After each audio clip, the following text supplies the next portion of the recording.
Hello students, రీసెంట్గా 20 సంవత్సరాల అవివాహిత తన యొక్క 27 వారాల గర్భాన్ని తొలగించుకునేందుకు సుప్రీంకోర్టుకి విజ్ఞప్తి చేసింది.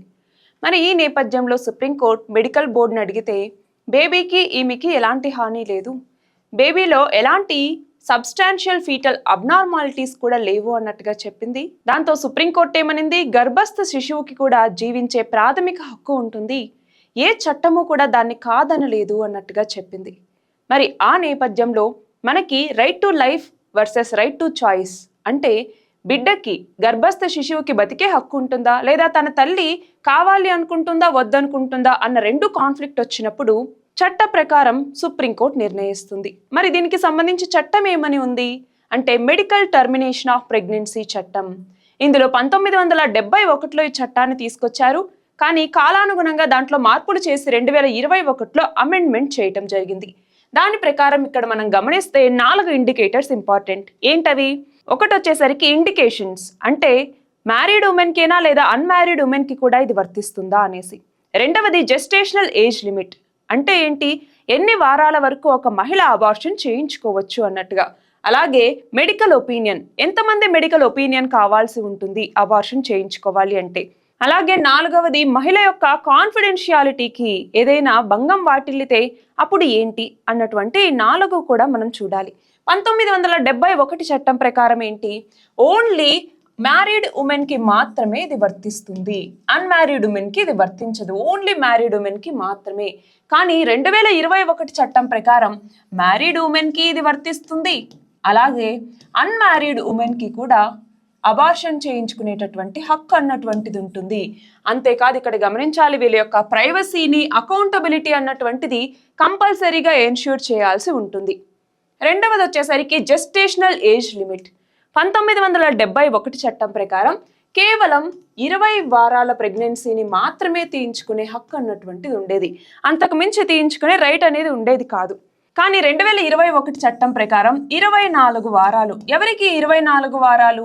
రేప్ సర్వైవర్స్ ఎవరైతే ఉంటారో వాళ్ళు 24 వారాల వరకు కూడా గర్భాన్ని తొలగించుకునే హక్కు ఉంటుంది. అదే 24 వారాల కన్నా మించిందనుకోండి, అప్పుడు ఏంటి అంటే మనకి మెడికల్ బోర్డు అన్నటువంటిది పర్మిషన్ ఇవ్వాలి.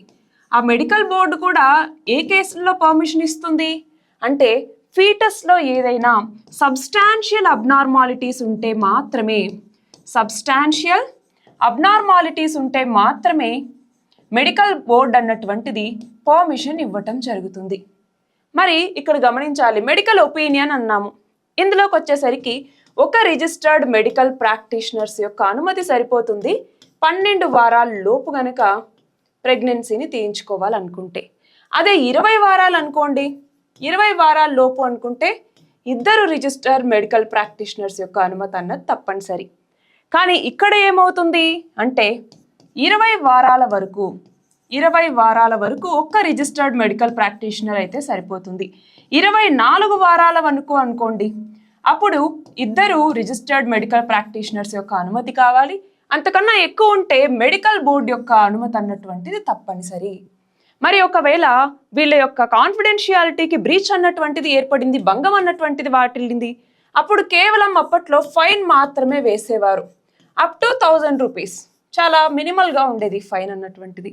కానీ 2021 చట్టం ప్రకారం 1 ఇయర్ వరకు జైలు శిక్ష, ఇంప్రిజన్మెంట్, దాంతోపాటు ఫైన్ అన్నటువంటిది కూడా ఉంటుంది. ఫైన్ ఎంత అనేసి స్పెసిఫై చేయలేదు.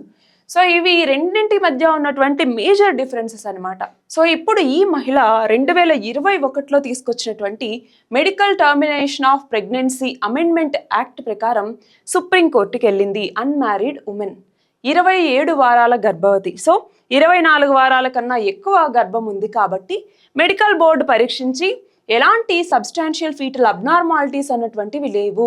అంటే ఏంటి, డెలివరీ అయ్యే లోపల తల్లికి కానీ బిడ్డకు కానీ ఏ ప్రమాదము అనేటటువంటిది ఉండదు అన్నట్టుగా చెప్పింది. అందుకే సుప్రీంకోర్టు అన్నటువంటిది ఇదిగో మేము పర్మిషన్ ఇవ్వట్లేదు అన్నట్టుగా తేల్చి చెప్పింది.